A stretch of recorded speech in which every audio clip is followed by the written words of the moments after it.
Welcome to Trinidad and Tobago to our News 4 report, a product of the Government Information Services Limited and the Ministry of Communications. I'm Nicola Barito. Let's take a look at the headlines.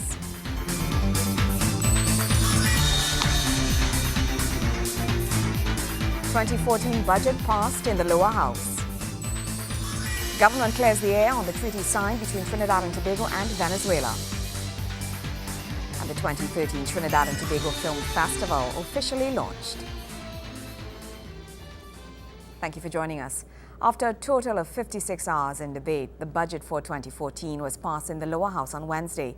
Prime Minister the Honourable Kamala Persad-Bissassa, in her closing statements on the budget, said this year's budget provided a guide to economic growth that the nation needed. The 2013-2014 fiscal package has been passed in the lower house. Prime Minister Kamala Persad-Bissassa, in wrapping up the debate in Parliament on Wednesday, says that while this year's budget was pinned at $61 billion, accountability has been provided in this year's fiscal package. We have $61 billion on the recurrent, $8 billion to spend to build and construct and so on. It's okay. When we look at the years, 2010, it was $6.3 billion for development work. 11, $6.8 billion. 12, $7 billion about. 13, $8.2 billion. And then now in this year, fiscal coming, $8 billion. I share this information, as I say, for us to understand where the money is being sent. And if anyone took the time to read the estimates, they would have been accounting for it. You would have seen an accounting for the monies budgeted and allocated. The fiscal package, known as the Appropriation Bill for financial year 2014, passed with a vote of 25 for and 10 against shortly before 8 p.m. on Wednesday. Honourable members, the question is that a bill entitled An Act to Provide for the Service of Trinidad and Tobago for the financial year ending on the 30th day of September 2014 be now read a third time and passed. All in favour say aye. Aye. Any against? No. The ayes have it. Division. Dr. Munila? Yes. Mrs. Persad-Bissassa? Yes. Mr. McLeod? Yes. Mr. Dukaran? Yes. Mr. Sharma? For. Mr. Ramada? Yes. Honourable members, with a division of 25 members voting for, 10 members voting against, and no abstentions, a bill entitled An Act to Provide for the Service of Trinidad and Tobago for the financial year ending on the 30th day of September 2014 has been passed and approved by a majority. The year's budget projected a total revenue of $55 billion and a total expenditure of $61.3 billion. It is pegged on an oil price average of US $80 per barrel and a natural gas price of US $2.75 per MMBTU. Gregory McBurney, News 4. The Prime Minister cleared the air regarding the signing between Venezuela and Trinidad and Tobago for the sharing of oil and gas reserves located on the cross-border of both nations. The PM placed the matter on the Hansard as she wrapped up budget debate in the lower house on Wednesday. Prime Minister Kamala Persad-Bissassa says Trinidad and Tobago remains holders of the majority share and still has the right to veto any agreement in the Lauren-Manatee Gas Field Treaty between this country and neighboring Venezuela. Speaking in the lower house, the Prime Minister made Trinidad and Tobago's position in the treaty clear. In Venezuela, in fact, Chevron Global and PDVSA Gas of Venezuela, PDVSA, they have got 35.65 and 22.79%. So it's not just Trinidad and Tobago that gave to the companies that we're doing production sharing with that the percentage is allocated. This also happened in Venezuela. She added that the signing represented a standard sharing contract between both nations. There is a veto that the government of Trinidad and Tobago holds overall about any decisions made. And that veto reads as follows. The attendance of members, a two-thirds majority vote shall be required for final decisions of the directing committee, subject to the right of veto exercised by the governments of TNT or of Venezuela if it considers that its sovereign interests may be affected. So in other words, without the agreement of TNT, they cannot decide anything. There is an overall veto. Again, it overrides all the other provisions. While an investment committee has been set up, the Prime Minister notes that the companies Chevron Trinidad and Tobago Limited, together with BGTT, had a share in the project, which amounted to approximately 5% each. The private company is operating in Trinidad and Tobago and allocates to them a share of decision making. So that takes us to Chevron Trinidad Incorporated, 4.98%, and British Gas Trinidad Limited, 4.98%. And that's where we get the additional to make up 27%. In August 2010, instruments for the ratification of the Framework Treaty on the unitization of hydrocarbon reservoirs that extend across the delimitation line between Trinidad and Tobago and Venezuela were exchanged. The Loran Manatee field is one of the largest oil and gas fields located along the border with Venezuela.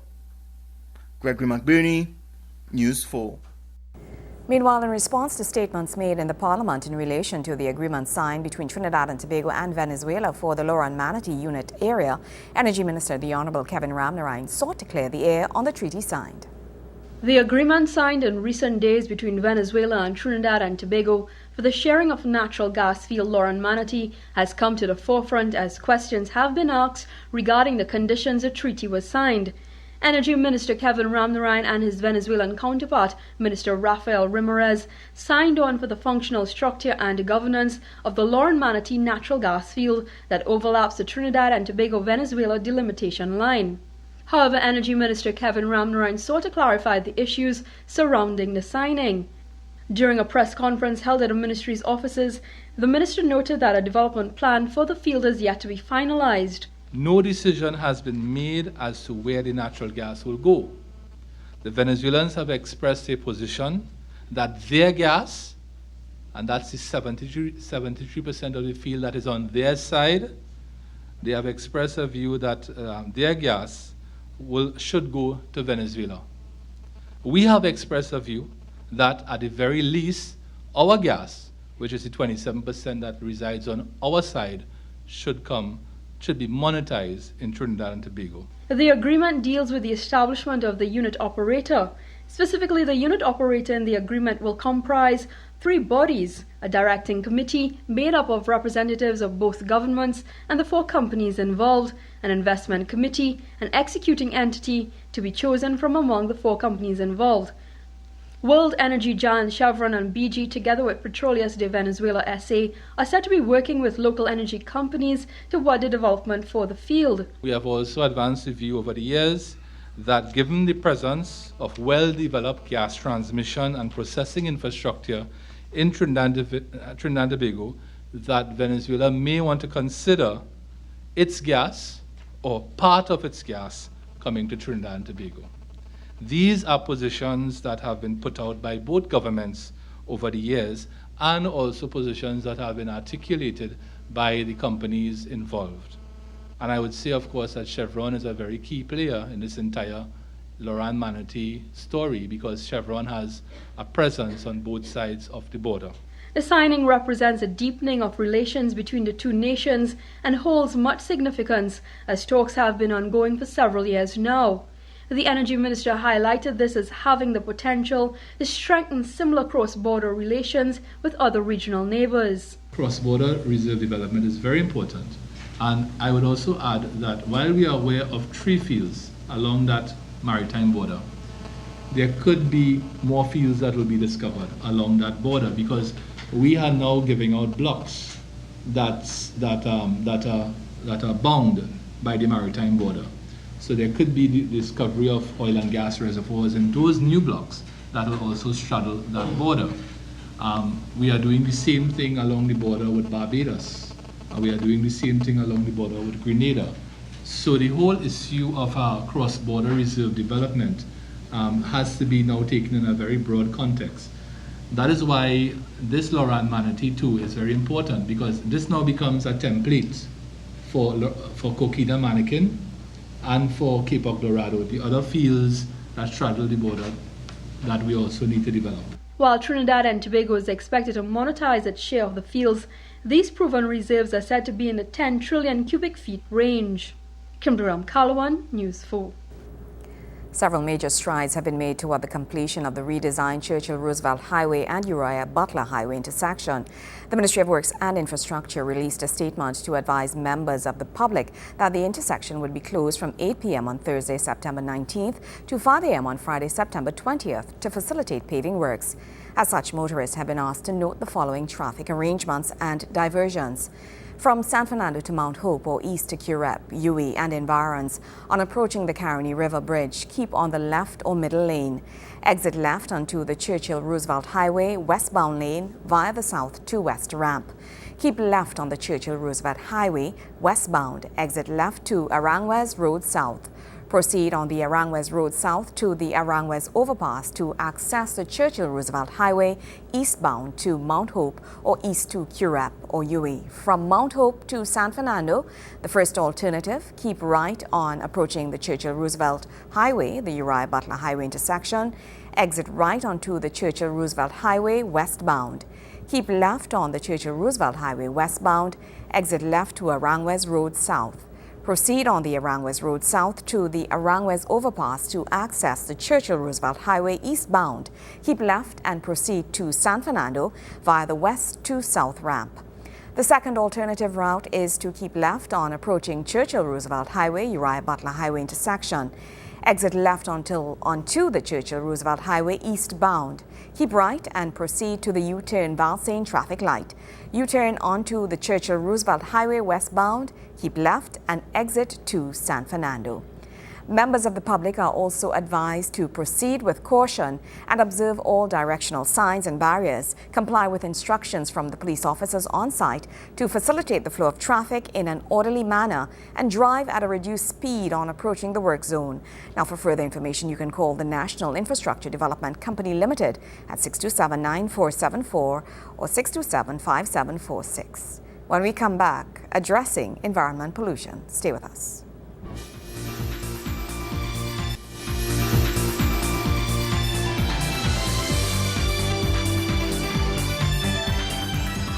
Persistent organic pollutants, POPs, are organic compounds resistant to environmental degradation through chemical, biological, and photolytic processes.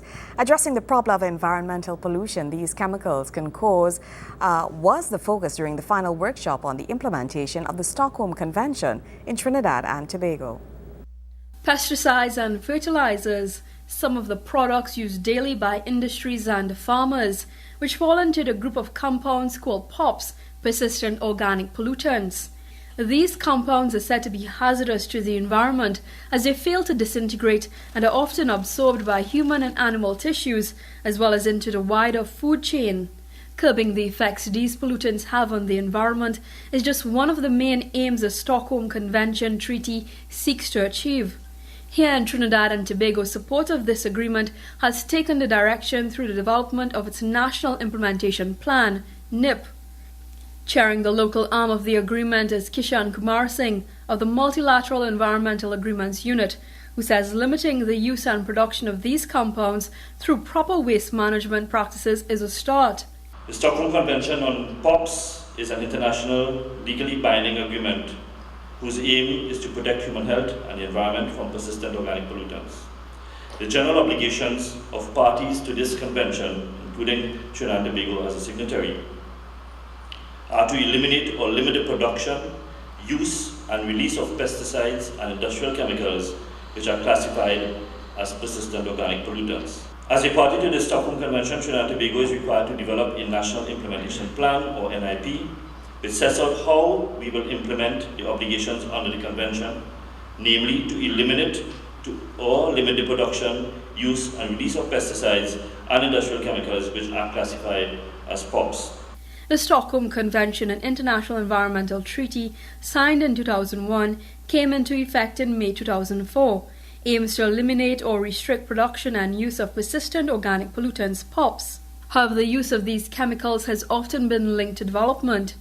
Water Resources and the Environment Minister Ganga Singh says putting in place the necessary legislation to promote recycling as part of a society will enforce industrialists to conform to environment-safe practices. These identified initiatives places waste management as one of the major items in national sectorial planning. As the country seeks to attract foreign investments as part of its industrial development, we cannot ignore the fact that many of the multinational corporations require specific infrastructure, policies and legislation that would facilitate approved practices sanctioned by international auditing institutions. In light of this information, it is imperative for us to find innovative solutions to properly manage these wastes in an environmentally sound manner in keeping with the life cycle approach. POPs released to the environment have been shown to travel vast distances from their original source.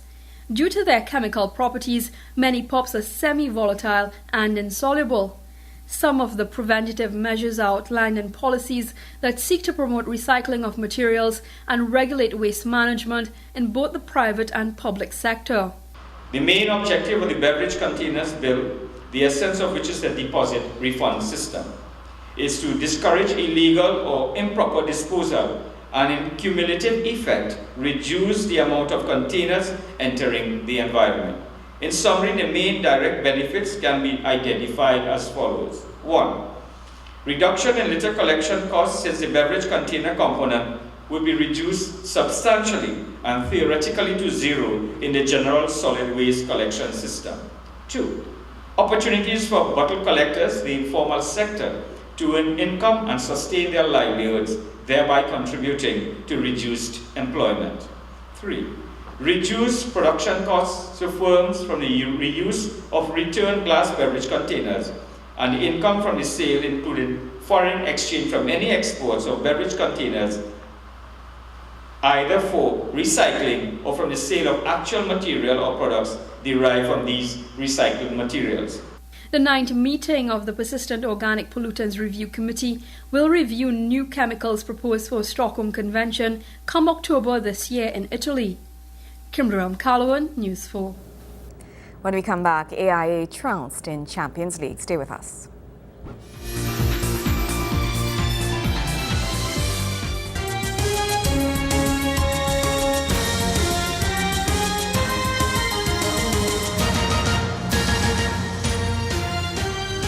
TT Pro League outfit Caledonia AIA was outclassed on Wednesday in the penultimate match of its CONCACAF Champions League campaign.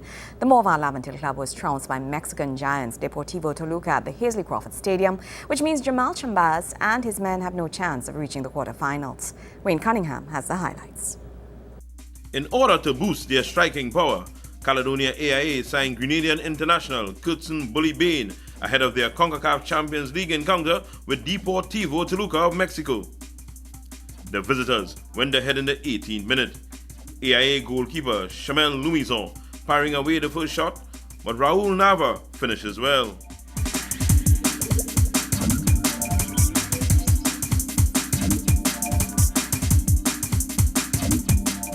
It was 2-0 10 minutes later. Nuru Abdullah Muhammad putting in the own goal.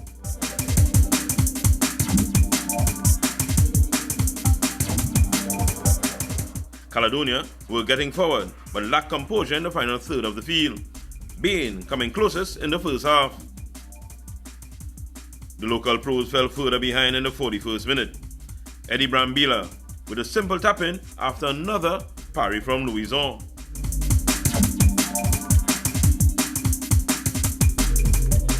The second half began brightly for AIA, Bain showing his striking prowess in the first minute of the second period.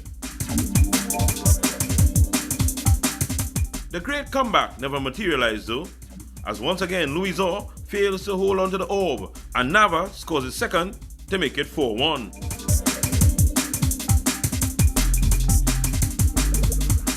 Goal number 5 for Toluca came in the 72nd minute. The shot from Antonio Mateus trickling under the Grenadian goalkeeper into the net.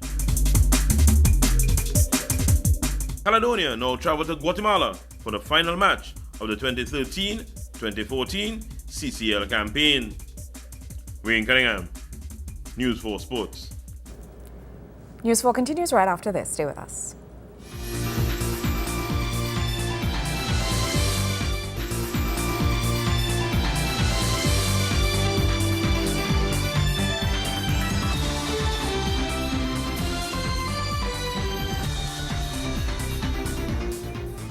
The 2013 Film Festival has been officially launched and is promising to provide audiences with a wide variety of local and Caribbean diasporic films. The Trinidad and Tobago Film Festival has proven to be an excellent platform for local and international filmmakers. On Tuesday, the 2013 leg of the annual showcasing kicked off at Queen's Hall, setting the tone for a hot season. Filmmakers and enthusiasts alike filled Queen's Hall to capacity for the launch of the festival, which runs from September 17th to October 1st and will feature films, workshops, panels and parties. The government has pointed to the creative sector as one of the 7 growth poles for sustainable development, which is enhanced by the activities of the film festival. Founder and festival director Dr. Bruce Paddington explained why this year the festival is branded as being hotter. In 2011, there was a state of emergency, and I then declared that TTFF was a hot spot. So what makes us hotter in 2013? Well, we had a hot year in 2012, attracting over 17,000 people to attend our screenings and other events. That's a lot.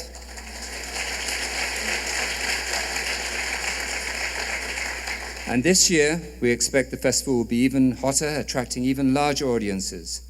And as you can see from the crowd here tonight, this opening gala is the hottest ticket in town. We have always had hot films, but this year we are even hotter as we are widening our catchment area and becoming more international by including films from such countries in South America as Chile, Argentina, and Uruguay, while remaining true to our mission of promoting local, regional, and Caribbean diaspora films. He says that the festival, which will feature 140 short films this year, has been receiving excellent local and international attention, which is evidenced by the attendance of major film directors and journalists. Attendees got the opportunity to witness the Caribbean premiere of the film Half of a Yellow Sun, which was produced by award-winning British film and television producer Andrea Calderwood. The film adaptation of the same-named novel by Nigerian author Chimamanda Ngozi Adichie, which tells the story of 2 Nigerian sisters during the Biafra War. After the screening, patrons shared their views on the film and festival. I love the movie that was shown this evening, actually. I mean, the cinematography was amazing. I mean, even though it was based in 1960, I mean, I love how they actually brought, like, the essence of 1960 into the new millennium, and it was really, really well done. Well done to the Trinidad and Tobago Film Festival. This is the 8th time. This has been really amazing. I mean, the feedback, as you can see, is really, really, really great. I thought the movie was very good. When I was a child, I lived through that period, and so it seemed there were some very realistic parts in the movie. This is my first time at this event. I thought it seems to be very well organized, and I would be looking forward to next year to be even hotter. I really appreciate the response by the crowd. They all came on, they were very supportive, which was excellent. And as Babatuna just said, it was very well organized. The film itself was a good start to the entire festival. Very thought-provoking. Having read the book, I thought the film was a very good representation of the central themes that the book did highlight, and it was difficult to do that in such a short time space. So they really made a good effort. I thought the movie was very interesting, very captivating. The characters were well cast. It was a brilliant cast, a brilliant movie. It really did showcase a lot of what I didn't know about Nigeria in that era. So it was very, very insightful as well. For the festival, I see nothing but growth. I mean, it's grown so much in such a short space of time, less than 10 years. So I see nothing but growth. I think it's an excellent platform for local filmmakers, international filmmakers, regional filmmakers. I see it as an excellent way to showcase the talent that we have. Managing Director of Columbus Communications Trinidad Limited, Brian Collins, said the presenting sponsor, Flow, which has supported the festival for the last 6 years, has extended its sponsorship to the TTFF by an additional 3 years. For a listing of the films, venues and times, visit the Trinidad and Tobago Film Festival's website at www.ttfilmfestival.com. Nikolai Edwards, News 4. Well, that's how we wrap up this edition of our News 4 Report, a product of the Government Information Services Limited and the Ministry of Communications. I'm Nicola Barreto. Thank you for joining us.